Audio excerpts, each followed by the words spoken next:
environmental and geomatic. I don't even know what that word means. Engineering at University College London. Before that, Jose was at the University of Maryland for a couple years, then the University of Queensland in Brisbane, and the University of Edinburgh before that. He got his PhD in 1992 from Berkeley, as many people who do fire science have come from that group.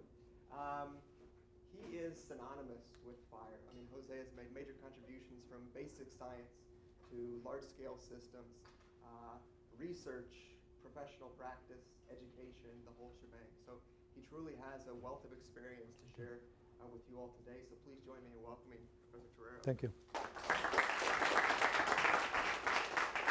Thank you very much. So I think this is the first time in the history of the combustion summer school that they decided to include fire, and hopefully it will be something that you will find interesting. I think fire in many ways has a good reason not to have ever been included in this type of activities, and it is because fire is more about the context than actually about the science in itself. I mean, the science is absolutely fundamental, but it becomes completely irrelevant if it's voided of the context. So if you're dealing with a car engine, with a turbine, you know, with any of the productive activities, the productive activities by themselves are a driver to the evolution of the science. So if you want to have a more efficient engine, you know what you're aiming at. You're aiming at a more efficient engine. Eventually it's going to translate into less cost, and it's going to translate into less pollution, and all these things are quantifiable drivers. Fire in itself is a much more complex process in the sense that it is irrelevant unless noticed. So if I was to ask you a question, very, very, very simple question, which is, do you feel safe?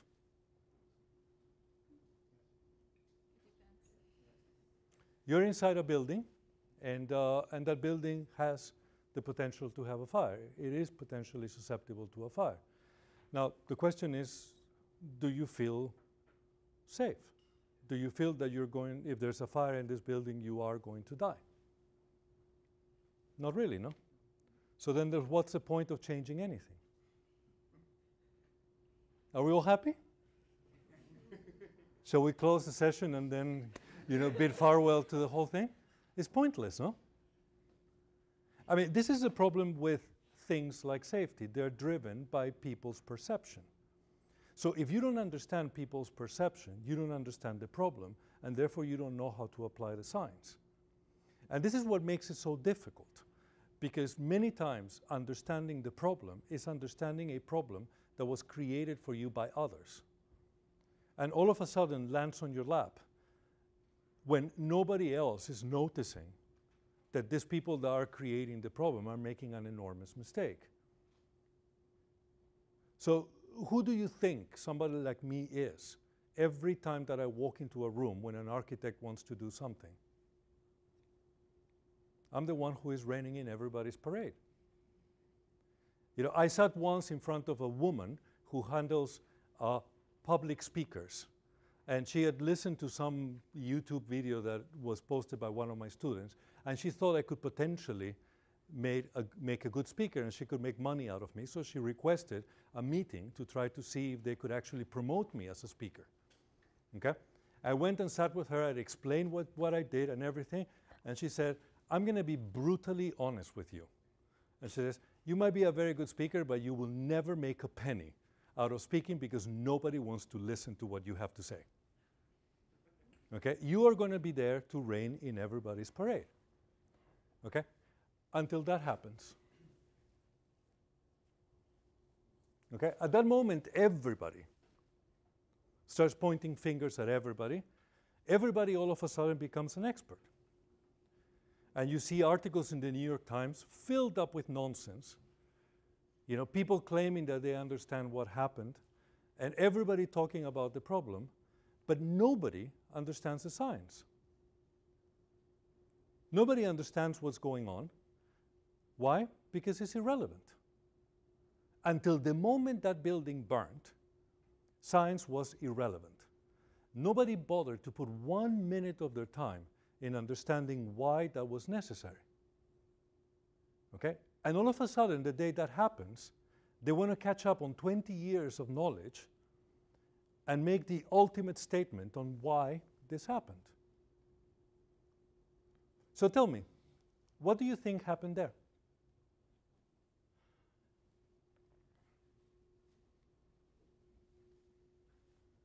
Try to describe to me what that image shows. Shows a roof burning. Yes. Is that all it is? Show two types of combustion, solid phase and gas phase. So there's multiple forms of combustion going on in there, no? Sorry? Air pollution. Of course, I mean, you have, although I can claim it's so transient that probably it's negligible. It's equivalent to 2 or 3 cars running for a week. Yeah, so there's solid phase combustion happening somewhere in there. So there's massive implications of the structure. Can you describe, yeah? Fire spread across the length of the building. Yeah, so you have actually a very interesting form of fire spread in there. It looks almost like a forest fire, no?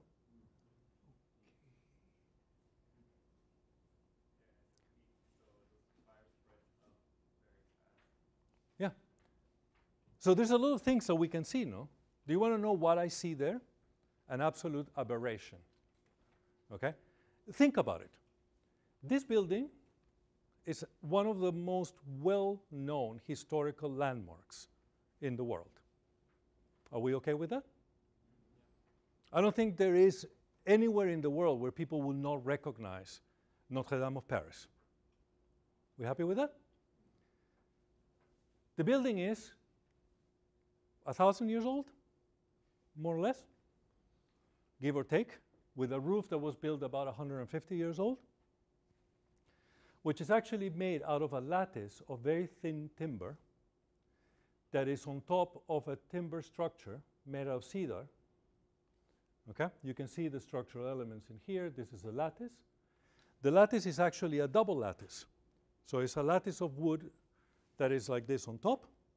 There's a lattice of wood in the bottom. And for insulation, there's a pack of packed hay. Okay? Covered by a lead cover. Okay? So all these are lead tiles that had been removed where the scaffolding is because they were being fixed. Okay? A contractor is being employed to actually fix the roof.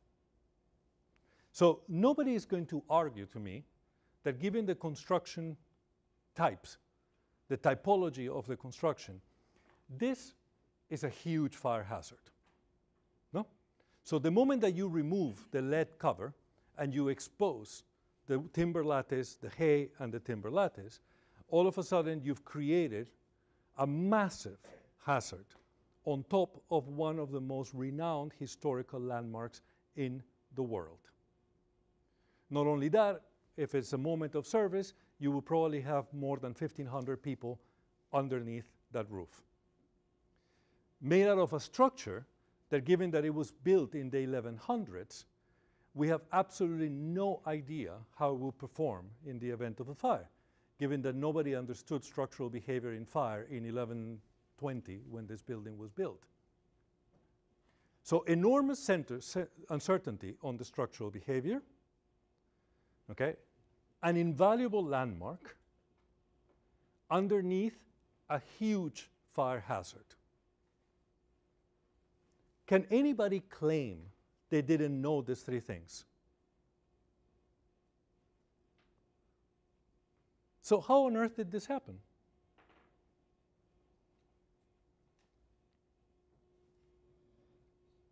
Think about it. How could it be unexpected? No. How? Think about my explanation. This is one of the world's most remarkable landmarks, okay? Filled with 1,500 people underneath a roof that is highly flammable. Would you smoke in an oil platform? Is there any different? Yes, it's more irrecoverable, no? At least there's plenty of oil platforms. There's only one Notre Dame. Just a lack of knowledge. That's the reason that everything. What you mean is absolute stupidity? Yeah. It can be ignorance. Yeah, but how can it be ignorance? You're sitting on top of Notre Dame. Complacency. But to what level? Of idiocy? Yeah, never assign to malice that which can be explained by mere stupidity. Well, but this is my point. It's only when this happens, you know, that we realize how stupid we are, no? Okay? It's not the same as designing a car engine, okay, where you realize how stupid you are every day you fill your tank. No? So if you buy a tank, you know, that is going to use up petrol like crazy, you will notice it every day when you have to refill after 12 miles. I mean, oh, there's never been a fire before? York Minster?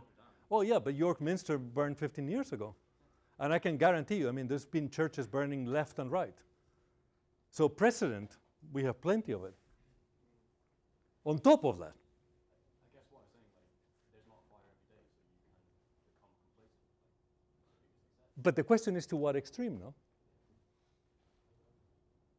I mean, think about it. To what extreme do we become complacent? Now, why am I making this point? Why is this point so significant and so relevant? Because effectively, the point that I'm trying to make is that this is about context. So I'm not here, you know, to teach you what a diffusion flame is. Okay, you know what a diffusion flame is. You know, I'm not here to teach you what soot production is. You have another class that can teach you that. You know, I have no intentions of talking about the burning of solid fuels. Okay, all I need to do in this class is give you the context. If you understand the context, your knowledge becomes relevant, and you start making judgments that are appropriate.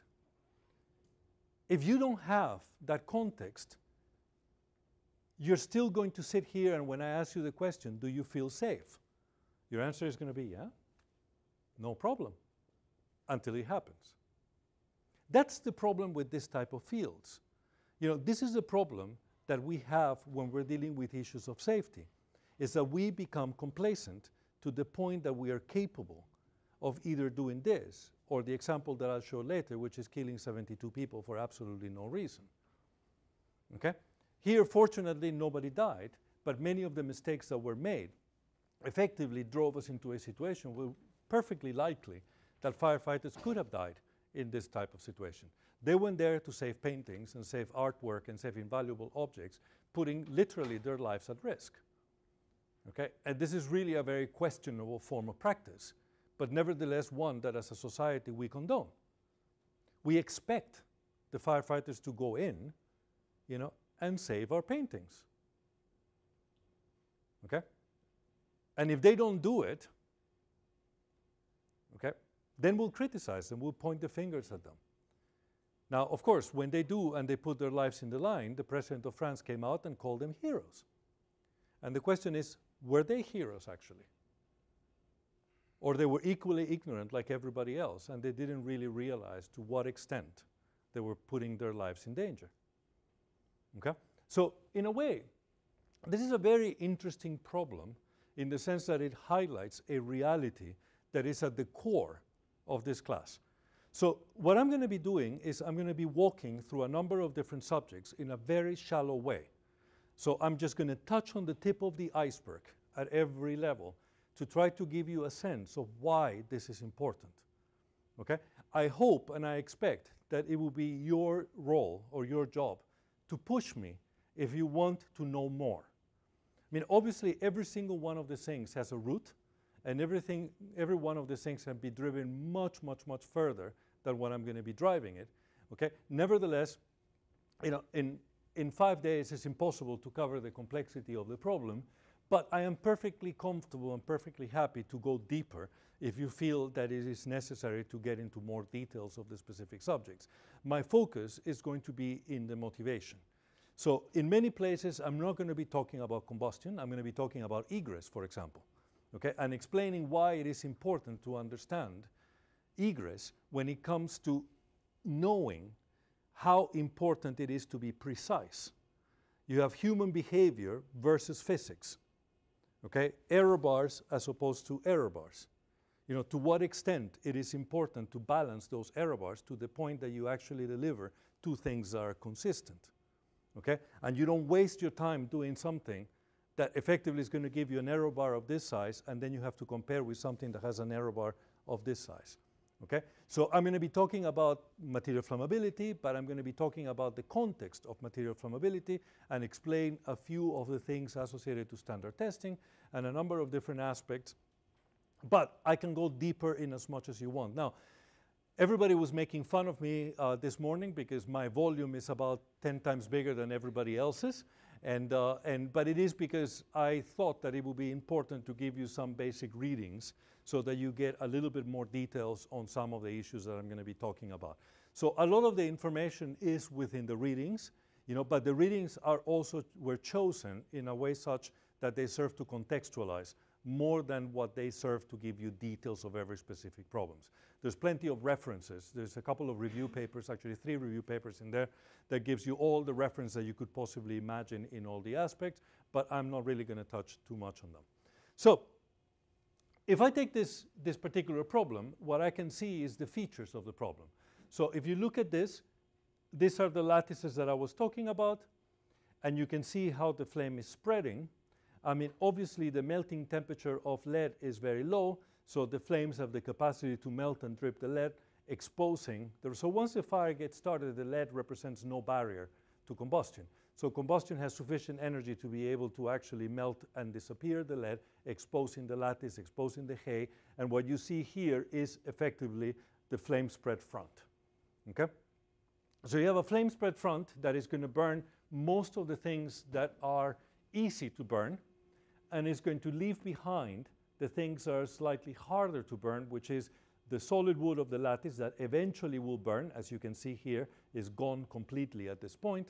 But you can see the structural elements, which are these timber beams that you have in here, that because the cross-section is very thick, they eventually self-extinguish and they actually stop burning. So you will have the structure actually remaining in many parts. It's actually gone in some other parts, but it's mostly remaining behind. So you get a whole hierarchy of burning happening in here. The big flaming combustion is because you have a very high burning rate, and that very high burning rate is associated to the very big surface to volume ratio of the hay. So it's gasifying very rapidly, producing very large flames. While you have, as you decrease the surface to volume ratio, you get less and less and less significant burning until eventually it cannot burn on its own and it self-extinguishes. Okay? And timber has, as a component, has the property that it cannot self-sustain its own burning. So if you are in a bonfire and you take a log that is burning, eventually it'll die. Okay? So it cannot burn on its own. So basically that's what you see. Now, how does the structure look? As you can see, this is the structure inside Notre Dame before the fire. You can see the bigger beams that form this superstructure and this lower structure. And in between, so you have a lattice here, and then you have the hay in between, okay, for insulation purposes. This is how the lattice will work. So this is the external part. There will be an internal part that runs in the opposite direction, perpendicular to it, and these are the lead panes that are covering the structure. You can see them here in the photograph. So these are all lead components. And so as you can see, you have all sorts of different types of materials, and all those materials are operating together. Now, again, you take one step back. If you look at this particular problem, once it gets started, is of intractable complexity, no? is the moment that I ignite the fire here, the fire is going to spread, but my capacity to predict how it's going to spread and how it's going to grow is very, very limited. Okay? I don't really know how the fire is going to creep inside these crevices, if it's going to melt the lead first, you know, how this lattice is going to burn. The fuel underneath is very poorly characterized. Effectively, it becomes almost an intractable problem. And that's the other issue with this type of situations, is they have an extraordinary complexity. Okay? So complexity basically accompanies neglect. Okay? And this is a recipe for a big problem. Okay? You have incredibly complex problems that are hand in hand, you know, with a situation that effectively nobody is paying attention to. Okay? So when it fails, then we're wholly unprepared to deal with the whole situation. Okay? So to get started, I'm going to use the example of Grenfell, which I presume most of you have heard of, to try to discuss this issue of complexity. Okay? And basically we'll give you a motivation so that you understand how complexity creeps into the system and how our knowledge then becomes incapable to cope with that complexity. It will introduce issues of material flammability.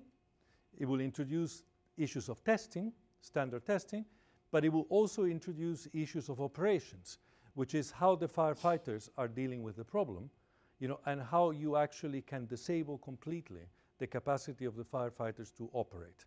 Okay? In other words, you're creating a situation because of neglect that actually changes the course of the problem in a direction that basically lands in a tragedy. Okay? So Grenfell happened approximately 2 years ago, 2 years and a week. Actually, it was 14th of June, 2017. And effectively, it was a very, very small kitchen fire that started in a refrigerator. And that refrigerator progressed with a very, very small fire. It penetrated the cladding. It ignited the cladding that was full of polyethylene and with other insulation and so forth. And effectively resulted in a fire that propagated upwards, resulting in the death of 72 people. Okay? There's a very interesting nuance to that fire, you know, which is the fact that the occupants were inside the building. And they were told for a period of 8 hours, which was the last communication with a victim, for a period of 8 hours, they were told to stay put. So firefighters and everybody told the victims, you shall stay inside the building. So the building is burning from the bottom to the top, and the message keeps being the same. You stay put, we're going to come and get you. People never came, so firefighters never came. People eventually died. Some of them tried to get out. A couple of them jumped off the windows. And eventually, you get the recipe for a major disaster. Okay? And the question is, why does this happen? And how come, given this kind of an event, the fire service decided to maintain a stay-put strategy?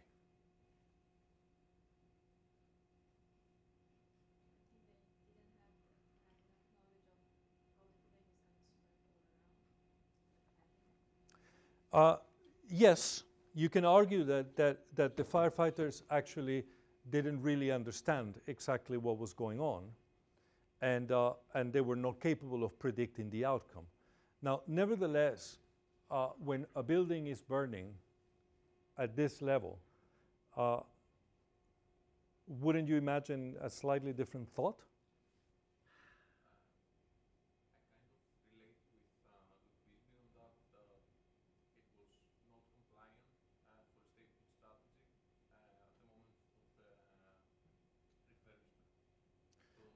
Oh, but we can discuss issues of compliance, okay? But you're standing in front of a building that is burning, okay? And it's full of people, and you're telling people to stay, okay? So compliance is way past. Okay, we'll get to that point, okay? Yep. But it was just not part of the original strategy, and therefore their responsibility was to follow the original strategy, and therefore it was not their responsibility. So they had a plan. So they had a plan, and nobody was willing to change the plan. Yeah. Okay. No one had the courage to change it. Nobody had the courage to change it. Okay. Yeah. So there wasn't precedent. They hadn't got strategies in place that they could implement. They couldn't enable a full evacuation. Because in the UK the compartmentation is assumed to be maintained, it's safe enough to assume that you can have a defend play strategy. However, because compartmentation was breached there, they didn't know how to react to that. Yeah, no, I wouldn't disagree at all. They didn't know how to react. Nevertheless, did they try to change the strategy? No.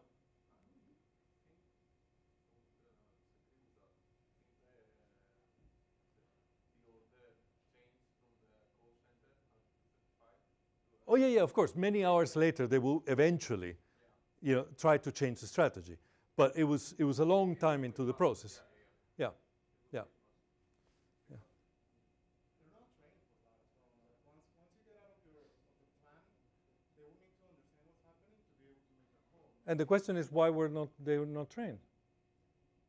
I mean, is this a rare event? That's the thing. I was going to train them. I don't think anybody had the knowledge of. So then why did we allow these buildings to happen? Yeah, but you all feel safe. You're in a basement right now. Yeah. So probably the stay put the firemen were trained on the stay put strategy, but it was relevant to standalone or 1 or 2 floor buildings. They didn't know how to change that in the context of a tall building. Actually, it's the opposite. The tall building requires a stay put strategy. Okay, and this is what I'm going to get to. So effectively, the stay put strategy became a mechanism by which you enable tall buildings to happen in a certain way. Without the stay put strategy, you would not be able to design tall buildings the way this building was designed. So the whole strategy was created around the idea of being able to design a building this way. Okay, so it was actually the opposite. Yep.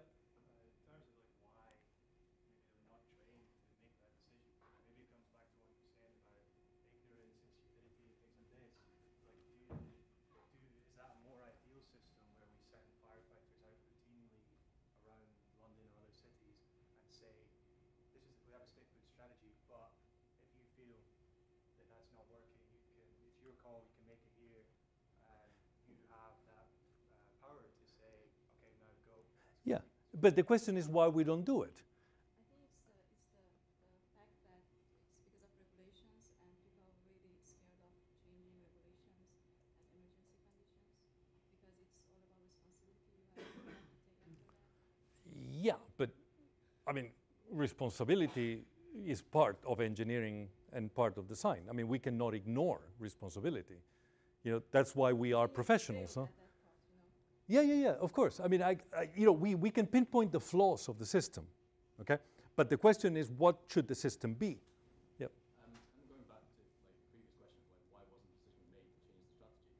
Because then that means that they're venturing into unknown territory and they're potentially putting their own lives at risk. If they're not trained to evacuate everyone, and they're doing it blindly, then they themselves are becoming potential victims. Of course. Of course, and so are the people that are coming down the stairs because there is an issue of managed risk, no? So the question is, what is worse, stay and wait, okay, or come down under conditions that are completely uncertain where you probably will die in the path. So the balancing of the risk is an incredibly complex situation, no? Okay, so which brings us to the fundamental point, is why on earth did we put ourselves on the first place in this situation? Okay, that's the real essence of the whole discussion, is how did we land here? Okay, and what do we need to know, what do we need to understand to be able to prevent us in a proactive way to land in this type of situation? Because this is where it becomes critical, no? That you need to be able to understand how not to land there. Once you're there, of course, hell breaks loose. And everybody's fumbling, and it's very easy to go after the fact and make all sorts of decisions of how it should have been done. Okay? But when you're in that position and you start putting all the variables in place, it is almost impossible to come up with an appropriate decision. Okay? Now, if you look at this problem, what you're going to find out is that there are fundamental problems of organization within the fire service. There's fundamental problems of training. You know, there's fundamental problems of hierarchy within the command structure within the fire service that need to be addressed. There's fundamental problems of design. You know, there's fundamental problems of material choices. You know, there's fundamental problems of maintenance. There's fundamental problems at all levels, and they all go back to understanding the physics of the problem. Is that okay? But the physics of the problem doesn't reveal itself until you understand why you need the physics of the problem. Okay? And that's the essence of it. So here we are. This is where we landed. How do we avoid getting there? So, oops. So first we need to understand what fire is. Okay? So as opposed to combustion, okay, what is fire? Yep. Uncontrollable? Yes. Yes, uncontrollable in which, uncontrolled in which manner? Hmm? Yes, but you see, a bonfire is uncontrollable. You're not managing a bonfire, but that's not a fire. Managing that it's not propagating from the neutral source. The material that we are using or we have in the way of fire, like especially for wildfires, and we have this wild and urban interface that is increasing, and we still don't know how much of fuel we are putting in that helps spread. Yeah, but what you're trying to describe is what? What you're trying to describe is a problematic. Okay? There's an uncertainty level. So when I build up a bonfire, I know what I'm putting. I make sure nothing around is burning. Is that okay? And I set up something, you know, when I set up my chimney, you know, and I put the fuel in there, I'm going to do it in a way such that I'm not going to burn down the house. Is that okay? So there's an element of control, no? So you're introducing components or understanding that effectively is maintaining the control of the system. Okay? So you were going to say something? Yeah, if the ignition is intentional or unintentional? No. No, because you see, you can have intentional ignition, you have unintentional ignition, and you can still land with a fire. Okay? It's more about the issue of your capacity to manage the event and the potential negative consequences that it can have, you know, on the well-being of people and property. Is that okay? So at the end, it's an event that, because of its uncontrolled nature, becomes a threat to people and property. Okay? But nevertheless, the physics remains the same. So when you're talking to a fire, you have a physical phenomena that is going to evolve in space and time and affects the well-being of people and property. Okay? And the reason why it affects the well-being of people and property, it is because of its uncontrolled nature. Okay? Now, the fact that it evolves in space and time makes the problem particularly unique. If you think about hazards, let's think, for example, an earthquake. How do we respond as a society to earthquakes? So if you live in California or you live in Chile, you know, or you live in Japan, okay, you know you're going to have earthquakes. So as a society, we will respond to that. So how do we respond to it?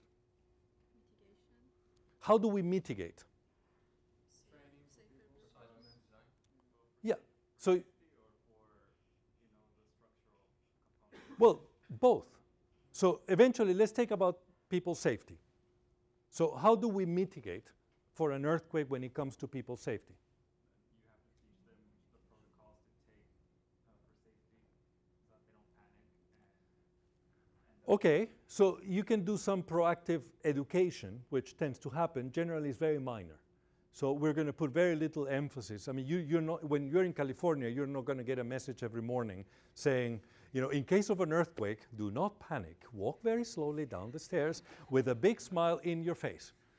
They're not going to say that, okay? So there is an element of training. You will have it in high schools, in primary schools. You know, people are somehow trained, but we do it very lightly, you know, because effectively it's a rare event.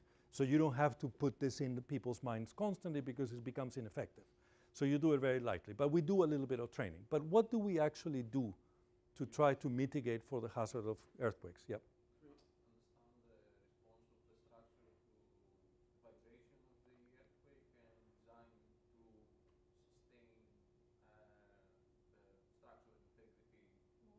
Yeah.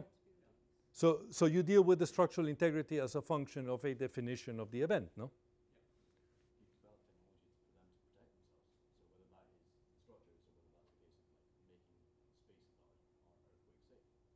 Yeah, so effectively you're dealing completely in a proactive way, no? Why are you dealing always in a proactive way? Because you're not going to change the earthquake. Is that okay? So effectively, if I'm in California, I'm going to look into past events or many other variables that I'm going to look in there, and I'm going to create a probabilistic distribution of the magnitude and the frequency of the event. Okay? So there will be signals that people will analyze and they will study, and they will create a probabilistic distribution of what kind of event they should be expecting. Okay? Now, once they've defined the hazard, the load, then they will design a structure, a space, whatever, in such a way that it responds positively. So once the event happens and it hits the structure will not fail. That's the principle. Is that okay? But we never design to change the earthquake. We do the same thing with wind loads. We do the same thing with floods. We are going to design countermeasures that effectively protect us from an event that has a probabilistic distribution. Is that okay? So that's where we start. Can we do that for fire?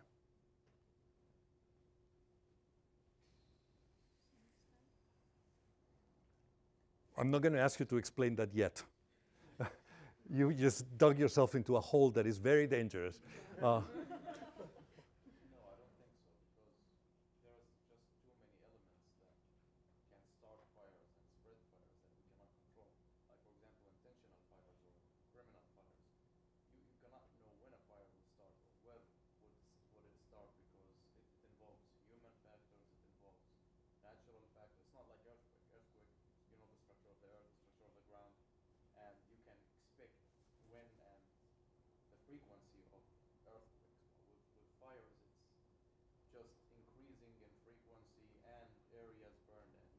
So in other words, what you're telling me is that we cannot design against fire, so we should just go home. You keep telling me the same thing. You see, this is why fire was never included in this combustion summer classes. Because we always end up with the same place. You have to go home. Yeah. No, you would probably, some people would probably say if the fire happens, and then they would like to have a probability, but the alternative would be to say when the fire happens, and then say design for probability of 1 and say it will happen? Okay, you just said something really powerful. Okay. So basically the fire is going to happen. Yeah, probability equals to 1. Yeah. You know, with time, depending, you know, on No, how you're building a building for a lifetime of 20, 30 years. Yeah. So within 20 or 30 years, you are assuming that the fire will happen, and therefore the probability of a fire is 1. But if the alternative is to say that there will not be any fire, and thereby we do not design our building to protect us in case of fire, I guess it's better to say there will be a fire, and even if there's not a fire. Don't waffle me. You just told me. It's probability of 1. Yeah. Okay, 1. 1. Does anybody disagree with him? Oh, it's more complicated. I guess. Let's all go home. We cannot do this. You're in his camp. So what is more complicated? You also have to assume that the fire is going to, like, if you're going to assume the probability of 1, you need to assume that the fire is going to start everywhere simultaneously. No. I'm just going to say a fire is going to happen, and I don't know where it's going to happen. He told me I don't know where it's going to happen. I don't know what's going to burn. I don't know how it's going to grow. I don't know anything. All I know is I will have a fire. A wildland fire, yeah. No. No. I'm talking about a building. I'm talking about this building. This building in its lifetime will have a fire. It may not be a big fire. That's a different story. You know, you're qualifying it. Okay? Okay. Okay, we're talking about a fire. Maybe dropping a cigarette on the carpet. Potentially. We don't smoke anymore in buildings. We have discarded that potential. But you know, there is a coffee machine in here that could burn. I guess like There's a fridge. you then have to sort of say that the sum of the probability of any one area has to sum to 1.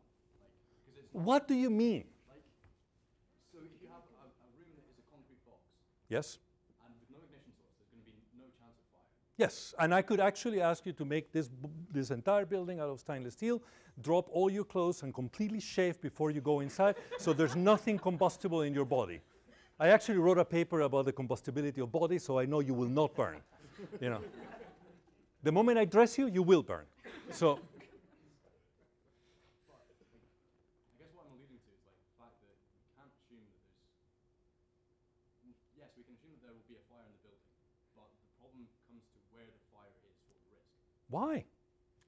I'm just asking, would there be a fire or not? Yes.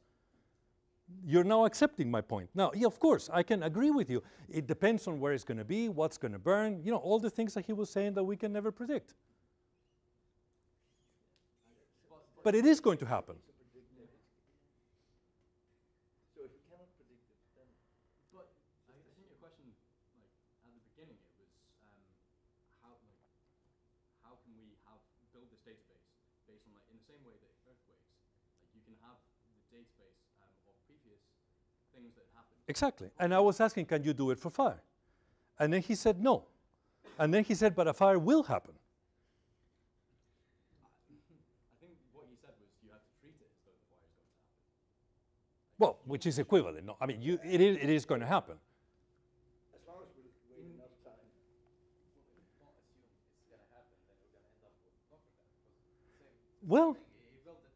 Well, you see, now you're changing your tone. So now we have to accept the fire, so we cannot go home. No, but seriously, I mean, think about it. You know, this sounds like a funny thing, okay? And it sounds like I'm making a lot of jokes around this, but this is the actual pillar on which the entire building regulations stand, okay? We make the assumption that a fire is going to happen. In other words, the probability of ignition is 1. 1. In other words, it will happen. Okay? Is that very shocking? No. Well, no, but think about it, okay? If I make the assumption that a fire will happen, then what is my job as an engineer? Which means, what does it mean to be ready? Yeah.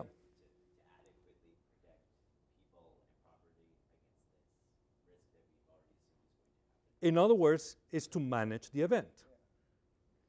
Okay? So the fact that a toaster burns doesn't mean that I burn down the building. The fact that a fridge has a short circuit doesn't mean I kill 72 people. Okay? The fact that an airplane hits a building doesn't mean that the building has to collapse. Okay? It doesn't. It doesn't. So don't nod your head because it doesn't. You can design a building, you know, for the impact of a plane, and you can design a building for a fire.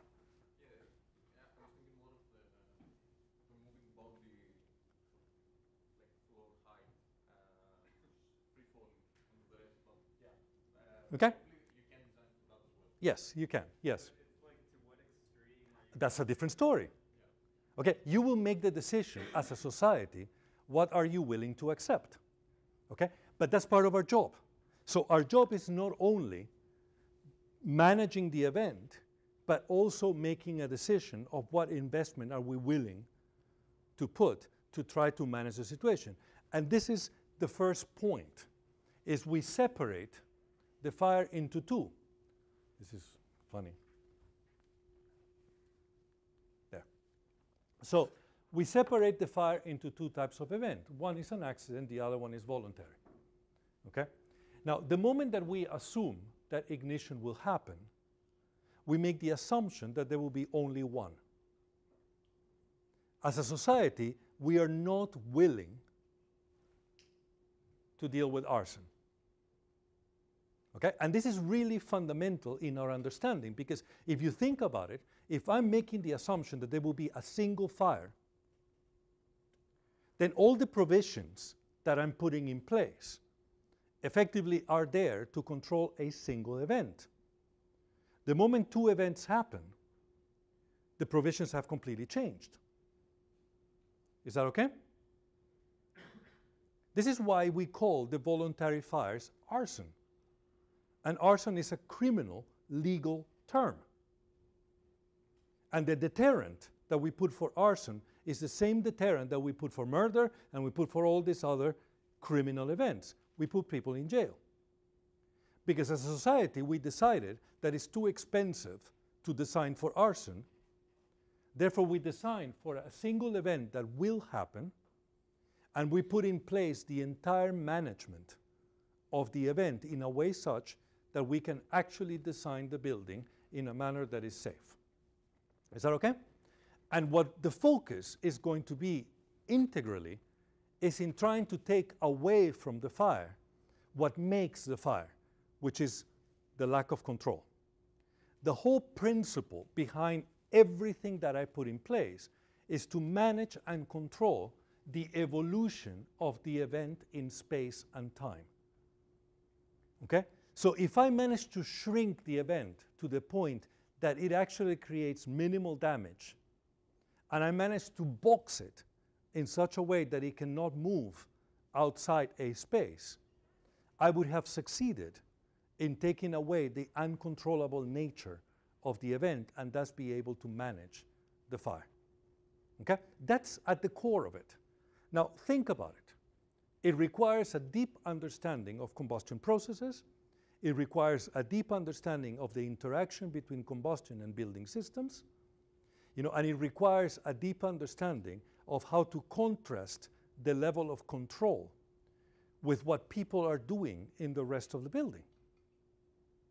Because at the end, I could control the fire in a way so extreme that I could kill it immediately. But the cost of doing that will be so significant, okay, that I cannot afford it. So instead, I allow for a certain level of growth. But that level of growth has to be consistent with my capacity to manage the people within the building. Is that okay? So there's all these variables, all these time scales and length scales that need to be played with so that you actually achieve an objective. And the objective, when it comes to building design, is very straightforward, is life safety. Okay? So if I look at the definition of the problem, effectively, I'm assuming that ignition will happen, probability of 1. I'm discarding the voluntary event and focusing on an accidental event, which is one fire. Okay? And then I am putting as a key objective to control the event in space and time in such a manner that I guarantee the life safety of people. Is that okay? That's it. So probabilities do not play a role in fire at all. Probabilities are a way in which in fire we manage error, but conceptually are not part of the problem. It is not a probabilistic problem, it's a purely deterministic problem where probabilities only come as a way of managing uncertainty. Okay? I don't know what the velocity of people are, so I have to put a probabilistic distribution for the velocity. I don't know what the thermal conductivity of wood is, so I put a probabilistic distribution.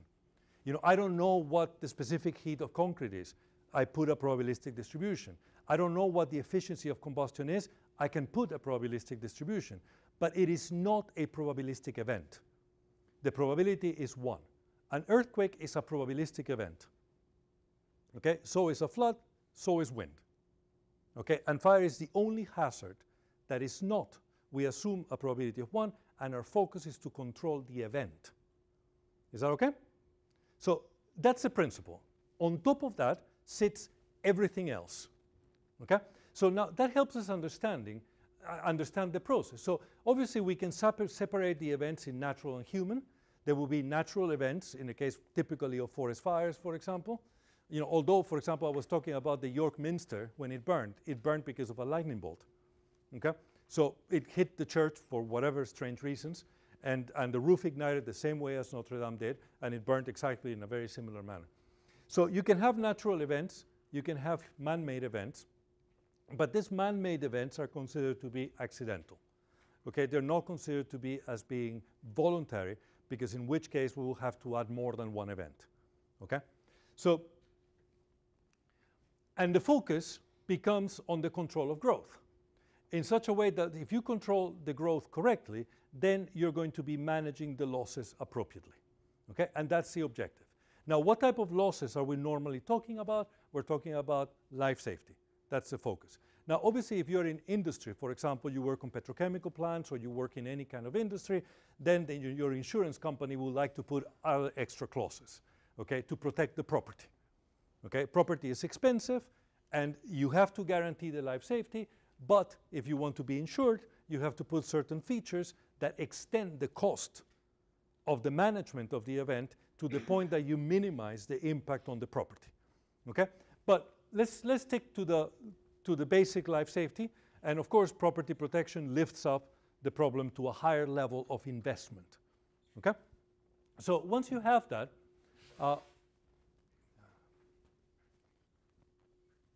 this is what we call protection. Okay? So basically we're going to implement some forms of protection in such a way that we improve the conditions that lead to the losses. In other words, you minimize the losses. And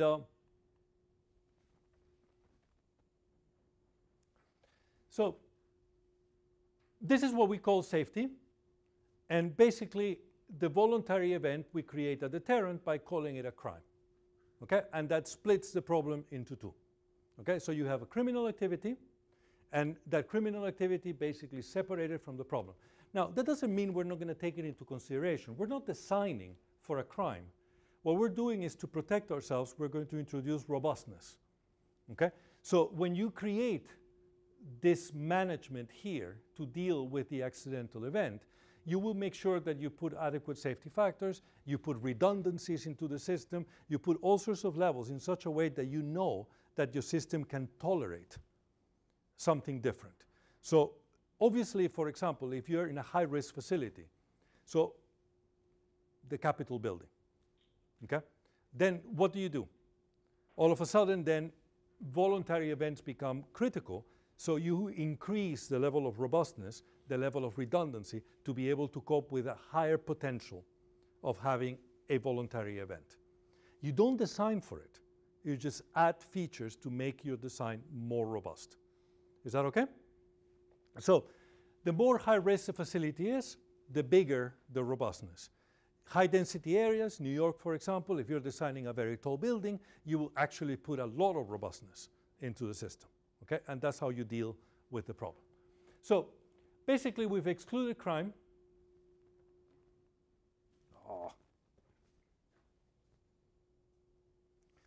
And the way in which we implement that protection is through a combination of codes and profession. Okay? And this is a very interesting nuance. Okay? So the code is a prescriptive solution, and generally is the reason why everybody generally thinks that they are safe, is because these buildings are compliant. Okay? First point, compliant makes you legal. It doesn't make you necessarily safe. Okay? But we'll get to that point later, but let's keep that on the side. Now, what is compliance? If I have a building and I have a tested solution, something that I know works, that has been analyzed, quantified, and demonstrated with great robustness that it works, then I can take the same solution for that building and extrapolate it to other very similar buildings. Okay? For example, housing.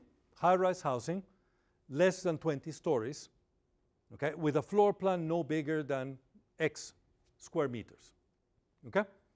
And I say, well, these are all more or less the same. I've demonstrated that the solution for this one works in this one, so it should work for this one, for this one, for this one, and for this one. Now, once I exceed the bounds and I go a little bit too far, maybe it doesn't work anymore. So then I stop. That's what we call the classification. So you classify the building and you say the building is classified as a building with these characteristics. And as a function of the classification, then I provide a well-tested solution. Okay? And that well-tested solution, I have a certain guarantee that it will work because it worked in the case where I solved it. Is that okay? So that's the principle. You classify, and as a function of the classification, you provide a well-defined solution. Now, what is the advantage of doing that? It doesn't really require much work because all you have to do is follow the recipe. Okay? Once you manage to classify the building, then you say, well, the solution is already written for me. So all I have to do is make sure that it works. I implement the solution according to the recipe. An authority will come in and effectively check that I did the right thing with the recipe, and done. Okay? At no point you care who the individual implementing the solution is. All you care is that the recipe has been followed. That's why you have the authority to verify that the recipe was followed. So in the code or prescriptive design, you regulate the practice. You don't regulate the people. Okay? So you don't need a profession. This is a trade. Okay? It's a trade that is regulated. But you're not regulating the people that are engaging in the trade. What you're doing is putting a recipe that needs to be followed. That works for simple buildings that follow a certain very specific classification. If I cannot classify the building, then I cannot use the solution from the code.